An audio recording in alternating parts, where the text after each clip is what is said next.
get burnt out on the phone, start to miss you too much. I can't quite remember the taste or the touch and the way that your eyes. Cool.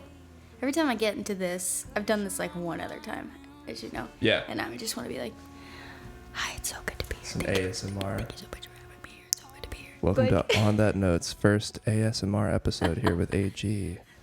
No, that would be great. Maybe we should start that. Yeah. Make that a thing. Tommy wanted to make it On That Boat podcast. So everybody could have their own version of the podcast when they come on, maybe. Oh. Yours is ASMR. What's his thing with boats? I don't know, but we were just talking about every time it could be a different boat. Like we could be on a canoe and then a cruise. I think that would be awesome. I think when this really takes off. Yeah. I mean, it's taken off. I was like, I go through your roster and I'm like, look at all these crazy people he's interviewed. But like, when somebody gives you a budget, that's not your own. Oh, yeah. On a different boat every time. Yes. Yeah, it is funny. Been doing this for like 2 years, and then now that I live in Athens, I'm trying to do them in person because they're always on Zoom, and it's like, it's fine because that's all I knew. Yeah. But doing it in person now that I've started, it's like, that's all I want to do now. Dude, ambiance. Yeah. Coffee sponsored by Panera. You totally have the nicest room in this house. Yeah. Like, the door was you open. hear that, Carmen? You hear that? Well, he knows. Well, I was like, it's just like, it's the, I don't know. It feels the most like a childhood bedroom, I guess. And less like, not like you have like kiddish decorations, but in a way that's like, it feels like a house in a home. And less like this fucking house that we live in this fucking town that is just like barely holding on. Yeah. There's a lot of. It's the high ceilings. Yeah, it is the high ceilings. I got really lucky with that. Yeah. And honestly, the plants really help. I've never been a plant dad. I've never been good at taking care of plants. Me neither. And now, I don't know, somehow these have managed to stay alive, thankfully. But yeah, we're here with AG, otherwise known as Clover County. Thank you for joining me for the episode of On That Note. Let's talk about why you picked Waylon and Willie for our presentation here. You can watch on YouTube if you're listening to the podcast on Spotify. You can see our faces as well as this beautiful little record right here. Yeah. Well, it's gorgeous. I mean, just look at this design, this embossing. Is that what it's called? I don't know. I just used that word. I couldn't tell you if that was the word. Oh, okay. Matt Etkin, if you're out there, he could tell you. The whole old school leather. Yeah, that's so situation. cool. I have never seen this. I actually don't even know which ones are on what there. it is called. What is it called? I think it's literally just called Waylon and Willie. My old roommate bought that for us because during the pandemic, he got me into country. I was never really into it. It's pretty new for me. I know, and I know you're all about it. Yeah. So this album, specifically, some of those songs were what really like hooked me into getting into the old country world. Yeah. I think that's the best country world. Agreed. Just saying. No, I don't know. I picked it. Well, last night I had my first night of the residency gig at Clark's. Yeah. And I like texted one of my friends. I was like, I need some like good songs to cover. I was like, this isn't a joke. Please send me like cool songs that I can cover that are like, you know, when you are trying to pick a cover and you're like, okay, it's got to be like quirky enough to be cool redone. Like I can't do anything that was done. That was recorded like super recently. Yeah, exactly. Like I want it to be a little ironic, but cool that I'm singing it. Whatever. Okay. And he sent me Let's All Help the Cowboys Sing the Blues by Waylon Jennings. I was like, how have I never heard this song? I don't know that one. No. It's good. It's cute. It's just, it's straightforward, but yeah, it was perfect vibe. I don't know. So I've got Waylon on my mind. Do you have any other any Willie songs or any Dolly Parton in your set? Oh, I sang Jolene. That's everyone's favorite. Of course, yeah. But I do that one. It's like so funny because it should be kind of like a buzzkill, but it's not. It's such like an empowering song. Yeah. Just be like. It is like a sad song, and yet everybody loves it. Yeah. Like you could play it at a party, and I think people would be into it. Well, it's just like lyrics aside, just such a well-crafted tune. Yes. And then you like throw those badass lyrics on it. You're like, Yeah. I don't know. And you've got like anyone, like all ages are singing it and dancing to it. And they're like, oh, yes. That's the one thing that hooked me into country was I used to write it off for some reason. I don't know. Yeah. I think a lot of people do if they don't grow up with it. And then what really hooked me was just the songwriting aspect of it. How everything is a perfect little tune. Mm-hmm. There's no fluff in anything. Yeah, I like catch myself a lot of times. I'm like, oh, these are the same exact chords as this other song, which makes it easy. But I'm like, it's like the craftsmanship of the storytelling that like makes it so different. And you're like, all right, if there are only so many chords, like, what do I have to say about this extremely niche experience? Yeah, and everybody has the same access to the same chords and the same chord progressions. So it's really, how do you fit yourself into this experience that other people can relate to? Yeah, okay, well, yeah, fun tidbit about me. I'm like limited in guitar playing. Like I could easily like figure out how to become a guitar wizard, I'm sure, with access to the internet and the people that I know, like friends that could teach me. But I like don't have this pinky knuckle, which makes the pinky just shorter. What do you mean you don't have a pinky knuckle? I just like you see? Oh yeah, I do see it. So it's just like sits significantly lower. Just a weird, not even like a fun thing, just a weird thing. But so my pinky just like does not reach any higher than that little E string. Yeah. So I'm just like doing some hammer-ons on that, and like I'm lucky if I can slide it up a little, but yeah, so what I mean to say is I'm playing basic chords. Yeah. And like some of my songs, it's the same exact chord progression, just like a little bit slower, a little bit faster, and nobody knows. And like, other than, you know, the guy who's playing steel with me, which is either a pistol or cannon, who's like, no, yeah, like it's this, so it's the same, but I will improvise. And I'm like, yeah, you're good at your job. I assume you could. Thank you. Yeah. Well, hey, it makes it easier for them. Yeah. They can just play around with it. No, I know. I remember going to my first band rehearsal, like playing with some guys, and I was like, God, this is gonna be a disaster. Like teaching them my songs, like I am gonna be so like stressed and weird about it. And then they were like, these are easy and fun, and we're having a great time. You can relax. And I was like, yeah. Wow, these guys. It's a tough experience, or at least it's nerve-wracking to teach somebody your songs, because you don't want to be maybe like too much of a hard ass about certain things. Yeah. You want to let them like have fun, because otherwise you don't want to be like a total dictator. Yeah. But it's also you do have a vision too that you need to help get to. Yeah. As a girl, you don't ever want to be. I'm always scared of like, oh, it would be so easy for me to just be like the brat who's like, it's like this. So I'm never like that, because I value the people who I'm playing with, who I know are like, I think that they're all better than me. And that's why I've asked them like to hang out with me and play these songs to help me like grow them a little. But so I'll just be like, yeah, that sounds great. Even though it was like the complete opposite of like what it should have been. I'm like, no, but it's beautiful. I really like what you did there. But like it always turns out great. You're like trying to find the good in it. Yeah, and it took me a little while to like kind of get into a room with people who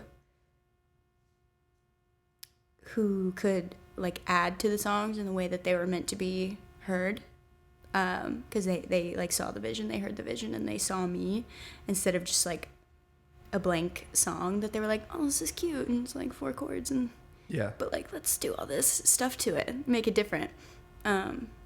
So yeah, I feel really lucky, like the people that I'm surrounded by right now who are like, we like what you're doing, let's help you keep doing it just like this. Yeah, is what I mean. That's what I want in somebody who's going to be playing with me, whether that's live or collaborating. Yeah. Somebody who's going to be able to basically, everybody kind of has to put their own ego to the side a little bit to be able to make something that's greater than the sum of our parts. Yeah. And it can be hard to find. Every once in a while, you might meet somebody who's a little like controlling, and that like is such a repellent for me when you see that kind of that attitude. Oh, it's blood sucking in the creative process. You're like, ugh. Yeah. You're making this not very fun at all. Right. So I wrote a bunch of things down here about songwriting, because I know that means a lot to you specifically. Oh yeah. Especially being into so much country. I was listening to your Sweaty Palms podcast episode with Zoe Dillon. Shout out. She's awesome. And you said on here something that I've been thinking of recently, which was disciplined songwriters don't just wait for the inspiration to strike. Mm-hmm. And I was reading a Jeff Tweedy biography, and he said something kind of in that same vein. Yeah. And I think that's very true, because there's been many times where I'm like, I'll try to write for a couple minutes and nothing happens, and I'm like, whatever, I tried. And it's like, no. Yeah, it's like, would you do that with anything else? No. Yeah, like, your taxes, for some reason no. that like artists might have that excuse of like, we got to wait for the muse to show up. Yeah. You know? Yeah, it's such like a Laurel Canyon like vibe of like, just let the vibe settle. Right. Yeah. That's interesting you say that, because I have so not been following that discipline lately, and I need to, because what'll happen is I will be so like amped and fueled by something and be like, I just need to write about this, or I'm like, oh, this will be great to write about. Like, people say this to me all the time when shit goes south in my life, like as south as it can get. I live a good life, but they're like, that's how songs get written. And I'm like, God, I don't want to write about this happening. Like, don't say that to me. Like, it's so silly. But, yeah, I will get stuck on, like, one line that's totally, like, a subliminal message to somebody. I'm like, yeah, that rocks. I'll never see that coming. And I'm like, that's so good. Let me sing it 400 times. Right. And then nothing else comes because I'm so obsessed with, like, the one thing I wanted to write about or, like, the detail I wanted to mention.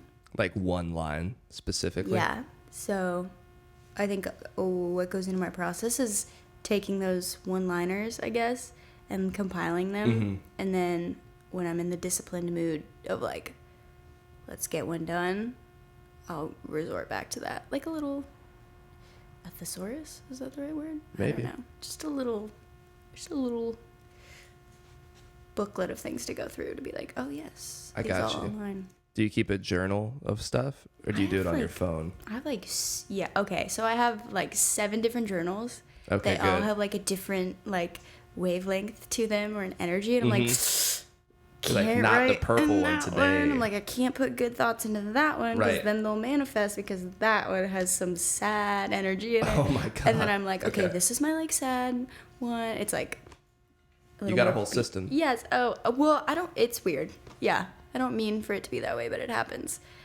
I realized that it was happening. But I also have so much on my phone, but I don't trust that because I'm so bad with technology that I have in the past deleted my entire notes app. Oh, no. Yeah. Yeah. That's a bummer. So I'm like, I don't know what to do, because you're like, I don't know. You're like sitting in class and you're like, oh, I have to add this to that thing I was writing earlier today. And then it's not on your notes app. Right. And then you're like, I don't know, writing in your journal, and you're just like, I feel like finding stuff in your journal for me would be tough, because, I mean, maybe you just memorize where things are, but I can easily just search something on my notes and be like, oh, yeah, that's right, those were the chords. I know. It goes back to that, like, a lot of stuff in my journals are the one-liners.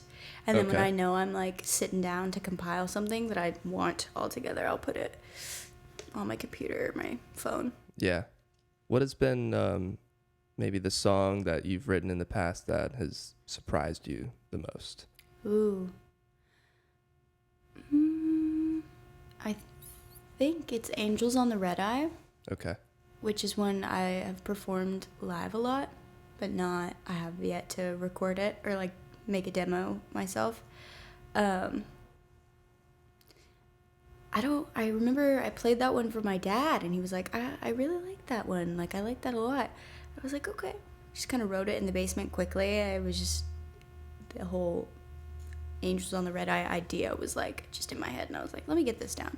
And then randomly I played it live. I think that was the first show you came to of mine. Okay. Was it at Flickr? Yeah. Yeah. And, like, some of my bestest little buds were in the crowd, and I was like, they're gonna think this is so, like, churchy and annoying and awkward, like, kind of screamy, I don't know. And then they were nodding their heads and just kind of, like, vibing to it, and I was like, no, they're shaking their head in disappointment, really. And then later that night, It can't be because they like it. Yeah, later that night they're like, that song, and I'm like, no way. Right. And now I play it to myself, and I know it shouldn't have taken like the validation of my friends, but they're not just my friends, they're like trusted artists in my life. It took them like experiencing it with me for me to be like, this song is really powerful and crazy. Like the storyline, which is very like true to my life. I don't think there's a single detail in there that I made up. It's just one of those, yeah, it's sticky with me. So it feels cool. It's funny when maybe because we've written a certain song, it feels like just not as interesting because you've played it a million times in your bedroom, and then you play it out for people, and maybe if it's a slower song, you're like, they're just gonna use this one as the bathroom break song. God. And then and then you get that positive validation, and I'm with you. Obviously, you want to try to make that self-generating, but it is nice to get that kind of validation from people who you admire. Yeah, for sure. Yeah, and it's just it can be funny how it's a song that you didn't expect either. Yeah, I totally was like, did I just accidentally write the next Young Life anthem? Like one of those subliminal Christian youth rock songs that they're gonna like. It's about my love life, and then they're gonna turn it into Baby Jesus. Hey, whatever gets you those Spotify listeners. You're right. I'll be whatever playlist I gotta get on, put me on it. Hell. So if that's the one that surprised you the most, what's the song that you would say you're the most proud of? Is it the same one, or do you think it's a different one?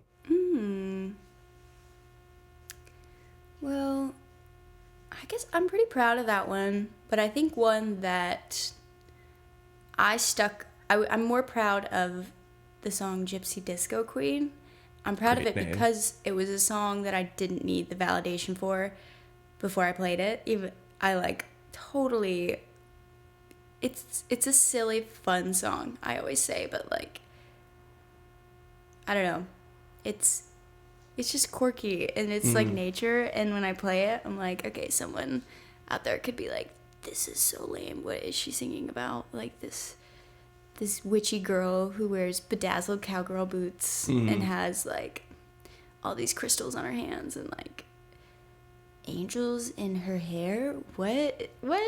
But I thought it was fun, and I play it, and now people like dance and sing along to it. It's just like one of those fun songs. So I'm proud of that one because I didn't let like this fear of like, this isn't angsty enough or like cool enough for like the people I'm around, because that is stupid way to think. Yeah. So I'm proud of it. It's fun. Do you feel like you have to, sometimes there's that voice in your head that says, nah, it's got to be darker?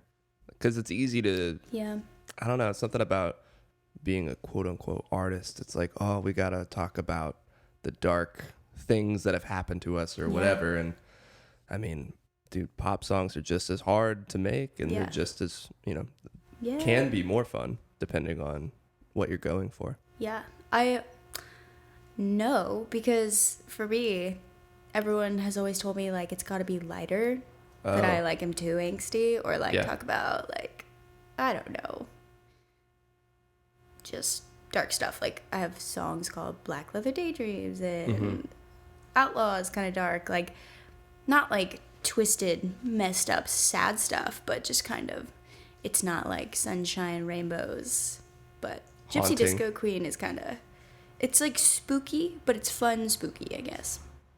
Yeah. I did write for like the genre that you kind of inhibit was haunting indie country. Do you feel like that's kind of accurate? That's cool. Yeah, I like when people, I never have an idea when people are like, oh, what do you play? Because it varies. Like when people in Athens ask me, I'm like, it's like country, it's kind of folky. But if somebody like in Nashville were to ask me, I would be like, oh, it's kind of like indie rock, pop, like, because it just depends on who thinks what is country or who thinks what is folky. Because like a true I don't know, Waylon Jennings, like he might say I sound like Taylor Swift. Right. Who was country once, but country pop. Silly. Anyways, needless to say, I like that. I like those words together to describe my stuff.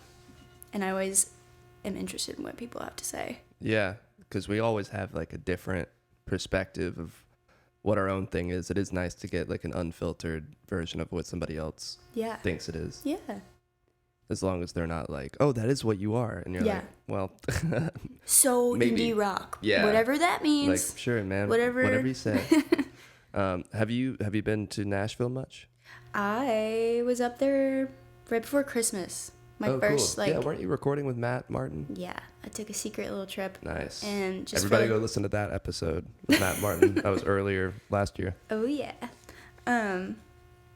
Yeah, I snuck up there for a weekend, and the plan was to record just like one song, kind of meet each other and get a feel for one another.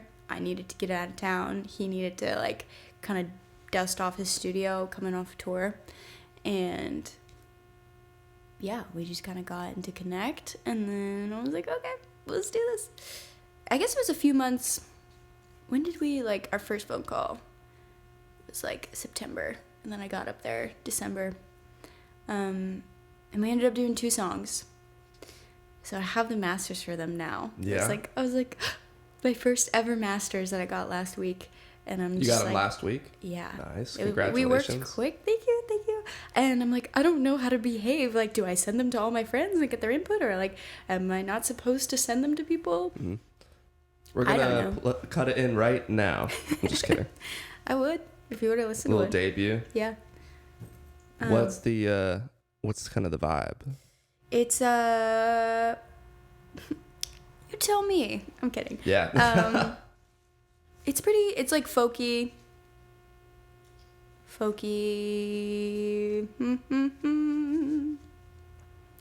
I guess it's like a little country singer-songwriter. Okay. Folky with some like, I would say some surfy guitar. Oh. It's pretty, it's low key, which is what the songs needed. Matt is one of those people who I mentioned earlier who like, he sees the person and he sees their music and hears the vision and he just adds to it. Mm-hmm. Or he doesn't add to it. He like channels that. He channels energy. exactly what this person is envisioning and not trying to like leave a watermark impression on it that sounds like, oh, that is Wanderwild, or that is, you know. Right. Yeah. So what was that process like from start to finish? What were some of maybe the highlights of working with him? His dogs. You gotta have a studio dog. Yeah, 2 of them. 2 of them. What kind are we talking about? Oh my gosh, I don't know. They're like this Hungarian breed. Okay. I was like talking to him. I was like, at first they look like really tall wiener dogs. I was like, and then you start playing with them and you realize that they're really skinny pit bulls. Sweet. I love pit bulls. Okay. I'm sweet having dogs. a hard time picturing these dogs. I don't know what they're called. Do you know Patrick Doherty? Yeah. Have you seen his dogs? Mm-mm. Oh my God. I'll show you a picture after. He's got a greyhound that's it's got like, I don't know what the word is. Like brindle kind of, I don't know what the fur type is. Sure. But it literally looks like it was like cut out of marble. It's the most beautiful dog I've ever seen. Oh my gosh. Yeah. That's cool. But having a dog in the studio just it just changes the vibe. Gets comfy. Mm-hmm. Studio's so cool. But what did we do? So I went up with 2 songs that I wasn't super attached to at the time because I was like, Matt and I were just feeling each other out and I wanted to feel out the process. I didn't have a good hold on like going into a studio. I'm very new at that. So I was nervous to take like my most favorite prized possession song because I want to be able to execute them well. So it was a learning experience. That's what this was. And I kind of sat down and I was like, I don't know, I just like finished this one a few days ago because I wanted to bring it to you just like as a low-key one. What do we think about this? And he was like, it's great. Why are you like second guessing that? And I'm like, oh, what if I did it like this? And he's like, that's good. But the first way was fine too. Like really into that. That's great. Like, so we just kind of ran through like structure stuff, and then I I cannot play to a click. It's something I'm gonna practice, but I'm not good at it. So we live tracked me on guitar and sang same time, and then he kind of overlaid like some guitar on one of them, and then the next one we were like, wow, we did that so fast, like I guess we have time for a second song. So second one is a little more built out with some like percussion and a little bass. Very cool. Actually, I don't think there's bass. I just lied. It's embarrassing. No bass. Don't even worry. Who You'll needs figure it it? out. Who needs them? Bassists? Not in my band. So what would you say is like the biggest lesson you learned from recording with him? Because that, like, a first studio session, you said it was your first? Wasn't my first, but no, it wasn't my first. But I guess it was my first like start to finish project that I've done in a studio. Because I still have some stuff, like I've done a few things at Tweed in Athens, and like that stuff's still hanging in the air, just because I was like so new to the process, and the stuff that came out of it I was really unsure of for a while. But yeah, so I think recently, it's been a few months, but I'm meeting with Nate and Nelson, and we're gonna mix and master, I think, these like 2 songs that I have from this past year, just because I love them, and there was no reason for me to be like, so I don't know, because and I that was a learning experience from like working with Matt. I realized like less is more. That's a hard one to really take in. But even so, like just being like proud of what you got out of the studio anyways. Do you have that feeling of you just want to keep messing with it, keep adding to it? Because that can be a trap that I've talked about with guests on the show. Yeah, it's like, it's hard because I'm not like an engineer. I'm not particularly like versed in specific like things of like, oh, if we just put a piece of sheet metal over the guitar, it'll sound exactly how you want it to, kind of a thing. So I'm like reaching for this stuff, and I'm like, okay, I want it to sound like this picture, and it's like a Pinterest board of like, that's cool, noir cowboy images, and they're like, yeah, I see it. That's cool though. That's how I work, but because that's the only way I know how to translate like what I'm trying to achieve. But that almost kind of reminds me of something you said in Sweaty Palms podcast, shout out, saying how it's almost like if you know too much music theory, it can be a block. Yes. It's like, you don't think outside the box because you were like, no, that can't work because it's not in this scale or whatever. Yeah. Instead of trusting your ears. Right. It's like if you don't know how to communicate certain engineer technical things, you just show a picture of a cowgirl in black and white, and you're like, this sound, I want to sound like this, you know? Yeah, exactly. That's more creative. That's why I love country music, is because it's simple. Like there's not, like I do value like others, like the war on drugs, you know, like that goes beyond just a guy and a guitar. We were talking about the band for a second. I was like, oh, okay, interesting. I'm very passionate about but war on drugs is sick. Yeah, and like they go beyond obviously just a guy and a guitar and a song written.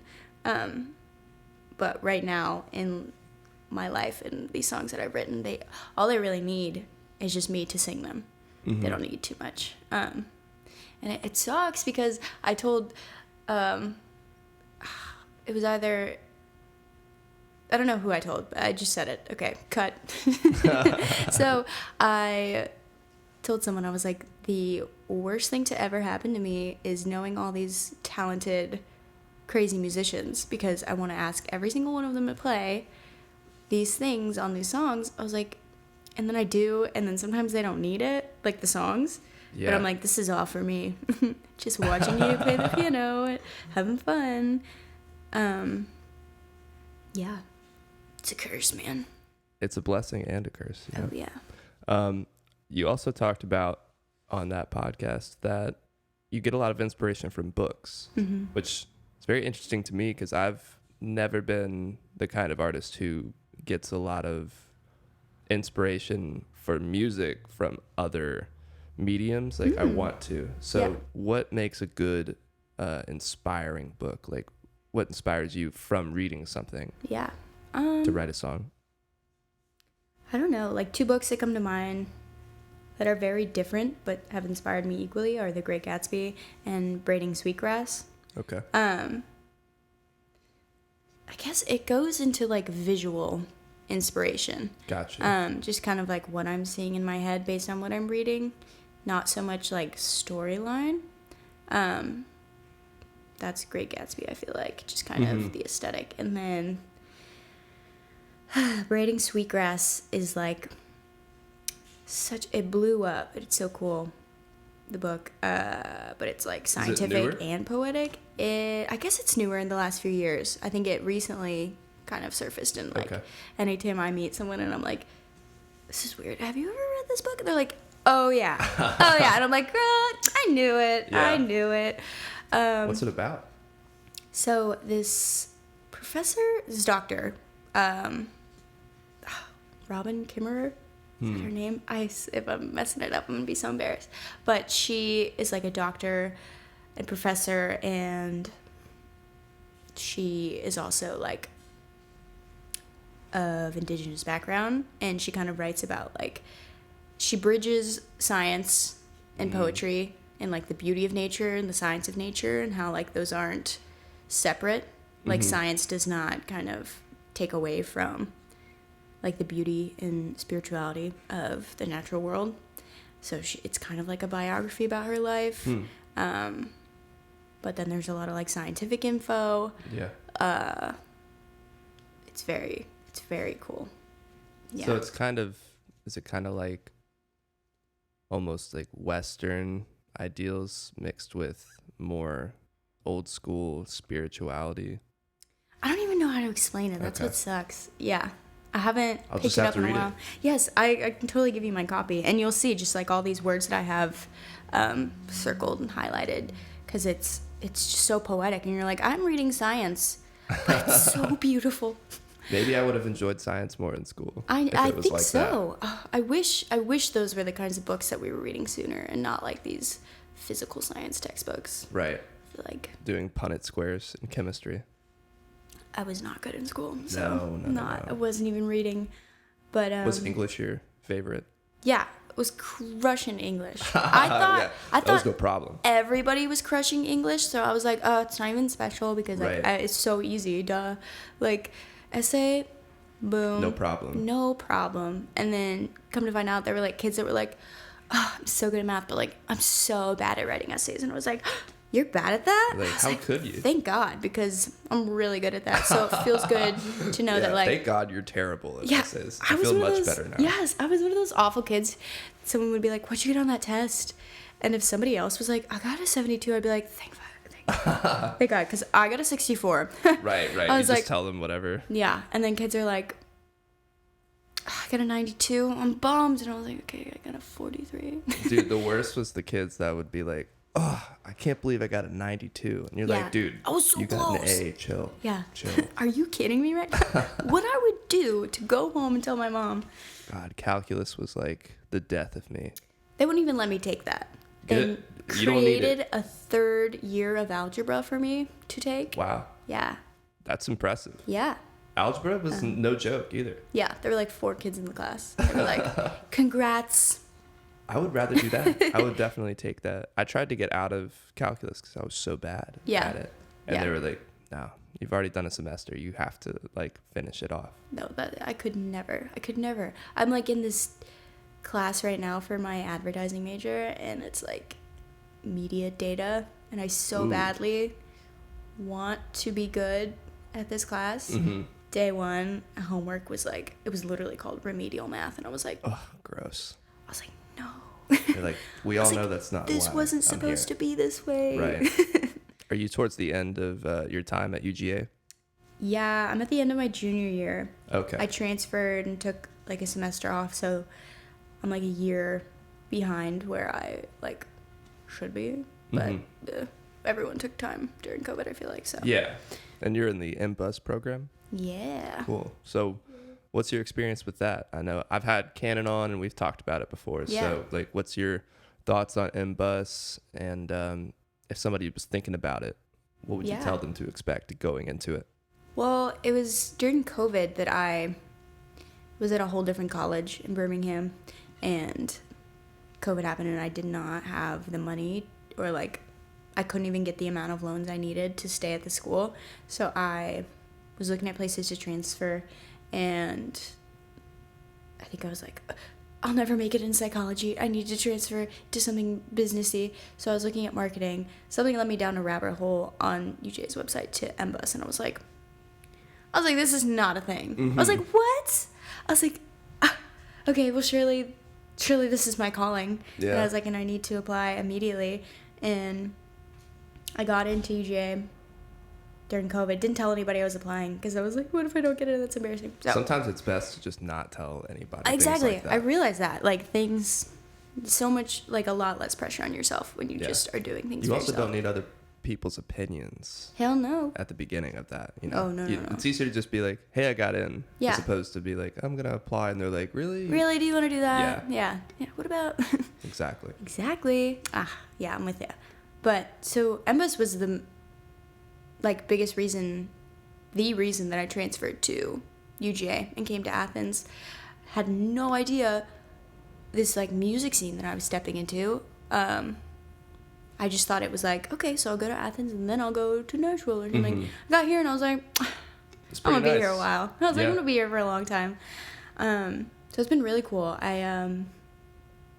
I before I even got into the program, I sought out an internship with the Lewis Room, which is part of Tweed Recording.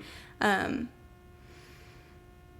because I was like, okay, I have to get into this program. They have to know that I am obsessed with this like industry. But so I did that internship, applied to the program, and got in. So it was like I guess it was like a year after I'd been in Athens and was kind of like figuring out the scene that I started MBus. And it was so cool going into it. Because of what was I gonna say? Talk about the Lewis Room. Yes. So I was in MBus.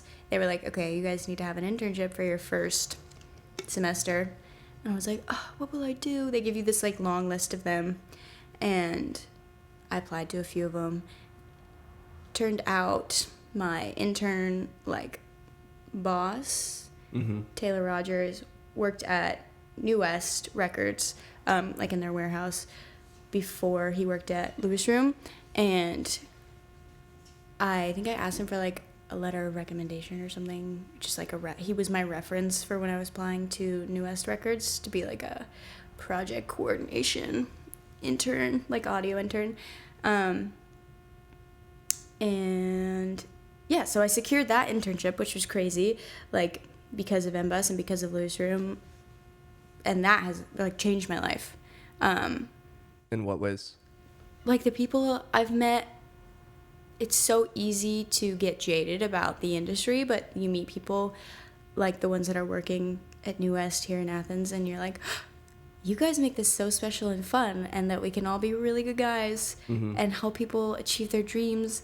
And like, this is real, but it's also like the good side of this business. So yeah, I've just been like majorly supported by these people that I'm working under, and they're also inspiring and cool. And yeah, it's like a really safe place for me. And I'm just the intern, but like. Are you still there? Yeah. Okay. Oh yeah. I was like, I'm not leaving. You're gonna have to kick me out. Renew my contract. They were like, yeah, you have. I was like, that's what I thought. Yeah. You drive a hard bargain. I'll stay. Okay, I'll stay. Yeah. Unlimited Red Bull? Stop begging me. Yeah. But no, the MBus program is crazy. You're in a room with over 100 kids who are all so driven to make the music industry better, cooler, like sink their teeth into it. Everyone is so just fired up. David Barbie's down there like, yeah. Hey guys, and we're all like, yes. I need to meet him. He sounds what? like the coolest You've guy. never met David Barbie? I mean, I'm not in the MBUS program, and I haven't been to... He's a mentor to all. Yeah. Yeah, I would shoot him an email. Barbie? Absolutely. Have him on the show, because I know he did Jameson Tanks. No, get him in And here. everybody loved it. Yeah. So I was like... He's just a guy. He's just Cool. a silly little guy. He's not silly. He's a cool guy. He's not silly. You didn't hear that. He's not. He's very serious. scary. You should all be afraid. No, he's so... So he's the professor. Yeah, he's like the head of the program. Cool. But he's just like a little legend. And he's so humble about it. Like, you just don't know. Like, somebody else has to tell you, and you're like, he what? Mm-hmm. He... That's so... Well, God, he's never talked about it. And then you bring it up to him, and he's like, yeah. He's like, yeah, I guess I did do that. Yeah. So that's cool. That's inspiring. And I think I went to him really early in the semester. I was like, hey, this crazy thing is happening with music, and I'm so excited, and I'm really excited. What do I do? And he was like, okay, well, relax, and follow your little heart, and just like some really good like technical advice. But he was also like, just like his main thing always at the end of a conversation is stay true to yourself, like lean into people and learn from other people. Don't overtrust. And call your lawyer. A lot of really good advice. Yeah, there. really good advice. A lot of emotional and practical yeah advice. And he's just funny, and he makes music business fun and like inspires you to make it a better place. That's what it's all about. Yeah. I got one more question for you before we get to the last 5, and that is, what would be your advice for artists when it comes to finding your own voice? Ooh.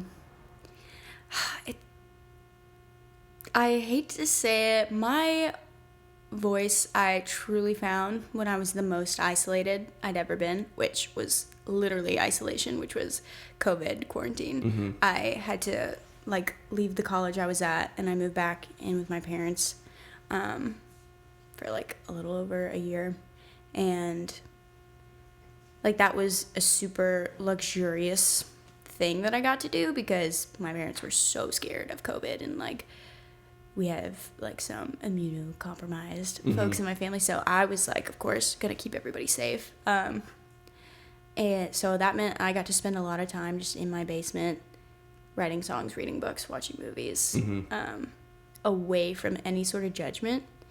And I totally morphed into a new person. I go back and I'm like, oh, that was psychosis. That was a whole episode. That was an episode.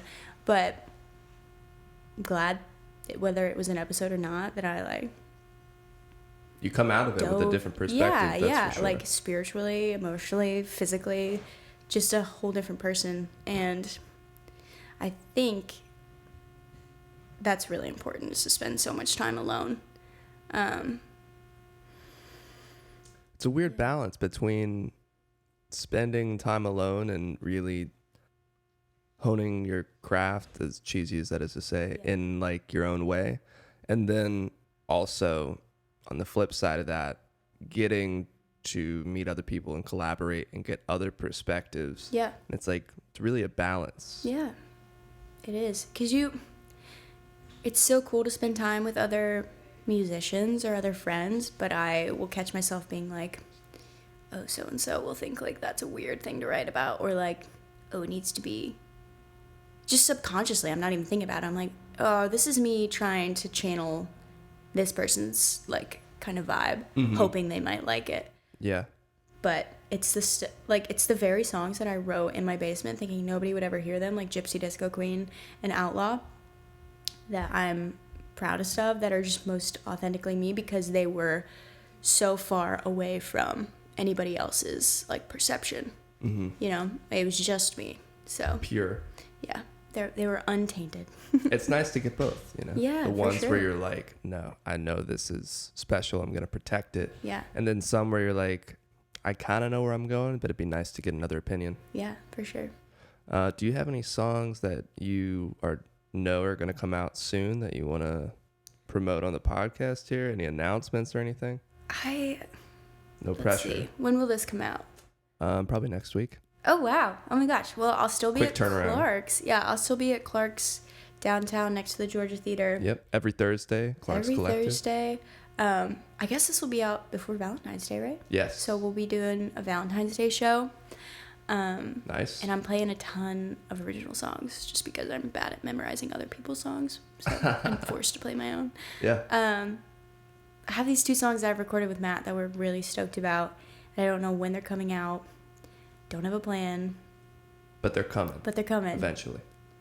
One is called Undercover Lover. It's a great name. The other is called Let It Fade. Okay. That's all I can tell you. A little single A, single B action, maybe. Yeah, something like that. That's awesome. Cool. Well, that's going to take us over to the last 5, where I'll just ask you 5 quick questions. We'll be done. Rapid fire.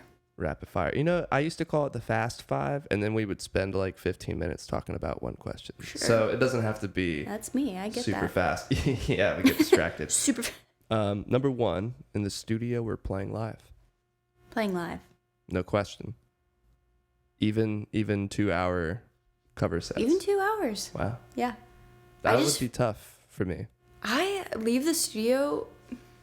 I think working with Matt for the first time was like the only time I didn't feel absolutely drained out of my like brain when I left the studio.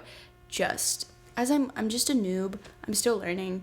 I don't know, but I just don't feel my most creative. I feel so stressed and terrified. I'm like, this has to be perfect. I'm like, this is literally what people who like are gonna listen to forever and ever and be like, this is the song. You know what I mean? Right. I'm like, I think about it's a lot of pressure. Like Stevie Nicks recording like Landside or Gypsy. Like that's the only version of that song that I will ever hear. Right. Unless I see her live soon. Imagine. Maybe. But who knows? I'm like, this is like, what did she do to mentally prepare to make this the most exquisite song I've ever? So then I get in my head, I'm like, okay, somebody, this could hate this. Mm-hmm. This could go so bad. So, live. And I'm sure she might have even just been like, let's just do it in a couple takes and move on. You know, Yeah, to some people, yeah. those huge songs are like, they're like, I never thought that would be one that would blow up. Yeah. And it's like one that they didn't put as much pressure on. True. So you never really know. Yeah, but I like live because I hardly remember like the blips and mistakes, and like you have to get it right the first time. You're only playing it once for these people. It's the first time anybody's heard it probably, and you just get to feel everybody else's energy in the room, and you True. get to cultivate the vibe right then and there. That's true. And wear a cute little outfit. Yeah. You can show up to the studio in sweats. Nobody cares. You wear sweats going out to perform a show. It's not as cool. People are like, what is this? Yeah. The DJ Khaled show. Question number 2 is, what do you think is a perfect album front to back? Ooh. I was just listening to something. Can I look on my phone? Absolutely. Spotify it up. And you can name a few. You don't have to just pick one. Oh, yeah. Okay, let's see. Ooh. Oh. This is so hard. Every Dolly Parton album. Yeah, that. Okay, well, I really love Shape and Destroy by Rustin Kelly. Okay. Like, I don't know. skips. Oh my gosh, I can't believe you live with Carmen and you don't know. I heard you mention him on Zoe's pod, but Yeah, other than that, never heard of him. yeah. There's too many to choose from. It's Been a Long Day by Spacey Jane. Spacey Jane. They're like an Australian indie rock band. Huh. Yeah, Very cool. very cool. Okay, one more. Yeah, hit us with a third. So Spacey Jane, Rustin, what's the last name? Rustin Kelly. Rustin Kelly. And for our final pick. For our final pick, I give to you. This is so much pressure. I don't know. No skips is a pretty unforgiving trait. I know. Like, it's even some of my favorite albums, there's one song I'll skip. Yeah. Okay, well, this is what I'm listening to recently. My current no skip album is Glow by Alice Phoebe Lou. Okay. Yeah. That name sounds familiar, but She's cool. there's a lot for me to check out because I Yeah. don't know really any of those three. I'll send you a link. Please send me the Spotify link. Question number 3 is, who's your dream artist or producer to work with? Ooh. Rustin Kelly. Oh, there you go. Yeah. I think also Susto is like a band I would love to work with one day, which is, it's like silly and weird because it's like, I saw them play last night, and they're like Cannon, our littlest bestie, is up like there plays with them, and I'm like, it's so embarrassing to say. I don't know, it should not be, but yeah. I think it's cool when people answer like not necessarily local musicians, but a little more, because I'm always like, aim for the stars, like say whoever you want, but it's cool when you can also pick somebody that you genuinely hold in with the same amount of respect as like a Paul McCartney or something. Yeah. So Susto and what was it? Rustin Kelly. Yeah. Anyone else? Gosh, Dead or Alive. Dead or Alive. Oh, I was like, I don't know Dead or Alive. Interesting. Wow, that's a really cool band. Yeah, why not? Let's throw a dead person in there. Dead person. Oh, Loretta Lynn. Yeah. She just passed, right? I never really knew any of her songs until she had passed. I knew the name, but then I went and listened to her stuff, and yeah, she had it. Yeah, she was really good. But I need to do more of like a deep dive. Okay, question number 4. What's on your musical rotation right now? Oh, right now. I was gonna say you might want to keep the Spotify up. No, let's see. Okay, where is my newest little playlist? Okay. Michael Hurley. Okay. Oh My Stars. Living in the Woods and the Trees. Blaze Foley. We've got... What's another good one I'm loving? Stupid Cupid by Connie Francis. You're giving me all these new tunes to check out. Yeah. Well, they're oldies, but they're goodies. Oh, these are older? Yeah. Okay. Listening to like a lot of George Jones and Tammy Wynette just because of like watching that show, and now it's like all in my brain. What's the show? It's called Tammy and George. Oh. It's like this little biopic about them. Yeah. Yeah. Oh, yeah. I think I did hear about that. Who plays, is Tammy, maybe I'm thinking of The Eyes of Tammy Faye.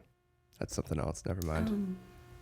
Never heard of that. Oh, it's like some Apple TV thing. Nice. But anyway, anything else? No, just like a lot of old, like 60s country right now. Cool. Yeah. Well, the last question is, what's your favorite decade of music? Ooh. And then also, what's the worst decade of music? Mom, I'm busy. Calling? I'm on a podcast. Hi, Mom. Give her the shout out on the pod. Yeah. Probably like late 60s, early 70s. Yeah. Yeah. I'd have to agree. Yeah. I also say 2010s. Yeah. But I think the indie pop. Yeah. Scene. I mean, it's hard to separate myself from like the time that I got into music. No, I know. I used to go on iTunes. I had this crush on this boy, and he was like indie before it was like cool, and I was like, oh, he's so whimsical. He's like, I love the skinny jeans. Yeah, literally. And the Vans. Oh, the Vans, of course. So I would go on iTunes every single day, and they would update their like free new music, and you could like download songs for free. I forgot about that. And I would find like a free the deepest page. Cuts. Yes, I would find like the deepest cuts. I think like Litsamania and some strong like stroke songs were on Phoenix, there. Let's go. I was just listening to that the other day. And I would like, that's how I got into it, was trying to find, what a terrible, terrible thing. Wow. What? I found myself trying to impress a boy. Oh, well, whatever. Isn't that like I have risen just above what it. Humans do? Whatever. It was for love. It wasn't else. Don't even think about the boy. I was just madly in love. Who knows what he's doing right now? I know look what he's doing. He inspired. I know exactly what he's doing. We're still friends. Yeah. I've known whatever. We're not talking about it. Whatever. So that's for the Patreon viewers. We get into the real talk. Yeah, so I would What were we talking about? We were talking about that was the decade. The free section of iTunes. Yes, Oh, yes. Yeah, I was like in 2010s. middle school and I was just like, deep cut, deep cut, deep cut. He's like, wow, you're so cool. I'm going to have such cool music taste. like, I was like, I know. Of course. Yeah, I really found myself through the iTunes free music page. So. Nice. A great little inspiration bin right there. Cool. Well, Clover County AG. That's going to conclude our time on that note. Thank you for coming on. I know. It went by so quick. I know. But yeah, it's been a blast having you on. Everybody needs to go check you out at Clark's Collective every Thursday of February and Valentine's Day. And Valentine's Day. Yeah. Nice. Well, I'm looking forward to the new tunes you got coming out whenever they come out. And I'll make sure to catch one of your shows. Cool. All right. You promise? Clover County. I promise. I'll be at the next one. All right. Love I'll it. see you there. See ya. Kept me undercover from and all these people watching from the crowd. Thank you again for joining me for another episode of On That Note with Parker Whirling. If you haven't yet, please make sure to like and subscribe on YouTube and Apple Podcasts, and you can even leave a comment down below to let me know who you're listening to. On that note, I'll see you guys next time. Undercover from now.